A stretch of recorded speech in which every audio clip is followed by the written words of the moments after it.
Objective number 2. Use properties of inequalities. Property number 1. For any real number of a, we square it and it's always greater than 0. For example, if you make a is a positive number or a negative number, when you square, it will be positive always. So a squared greater than 0 for any real number a. Property number 2, we have a less than b or a greater than b. But when we add both sides a number c, then the direction of the inequality does not change. It will be the same. In example number 3, the problem wants us to give an example to verify property number 2. I already made the example. 5 less than 10 and 7 greater than 3. 5 less than 10, what if we want to add both sides by a number? For example, let's add both sides number 2, or let's add both sides negative 2 for problem B. Then 7 and 12, we can see that 12 is bigger than 7. We look at the inequality, it does not change. To make the two statements, it preserves the same. For problem B, we get 5 and 1 and 5 greater than 1. And once again, 5 greater than 1 is a true statement. We compare the original problem and the answer. We can see that the inequality does not change the direction and keep the same. Property number 3. Let's look at the first two property number 3.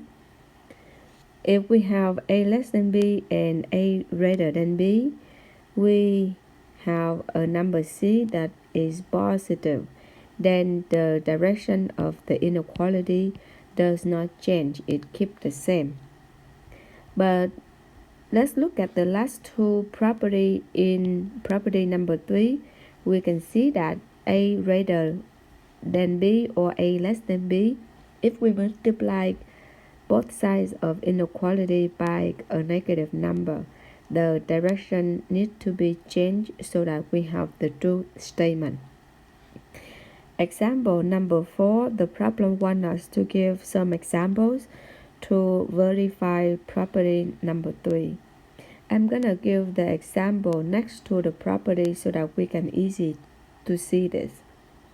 For example, if we have 5 less than 7, and let's say we multiply by a number and that number is positive.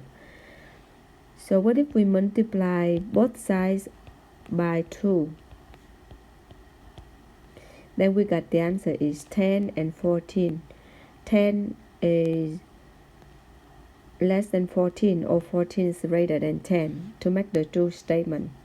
So the inequality will be the same so that we get the true statement. Now let's switch it. What if we have 10 greater than 2 and let's multiply both sides by 3. So 10 times 3 and 2 times 3. 10 times 3 is 30. 2 times 3 is 6. So 30 is greater than 6. And once again, the number C is positive for case number 1 and case number 2. The inequality should be the same so that we get the true statement. The last two property in property number 3, now we have 5 less than 7. For example, what if we multiply by a negative number? 5 times negative 2 and 7 times negative 2. 7 times negative 2 is negative 14 and 5 times negative 2 is negative 10. If you recall that the negative 10 and then negative 11, negative 12, negative 13 and then negative 14. Negative 10 is on the right side, negative 10 should be bigger. To make the true statement, negative 10 bigger than negative 14. So the inequality needs to switch so that we get the true statement. Similarly, for the last property, we have 2 less than, let's say negative 2 is less than 3. And let's multiply both sides by a negative number. I choose negative 4. Then we got positive 8 and negative 12. And of course, a positive number always bigger than a negative number to make the true statement. So in this case, you can see that the inequality have to switch the side so that we get the true statement.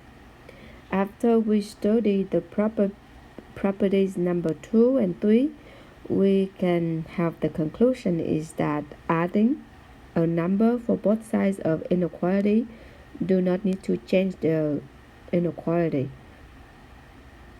Multiply a positive number do not change the direction of the inequality. Only in the case you multiply by a negative number, you need to switch the inequality.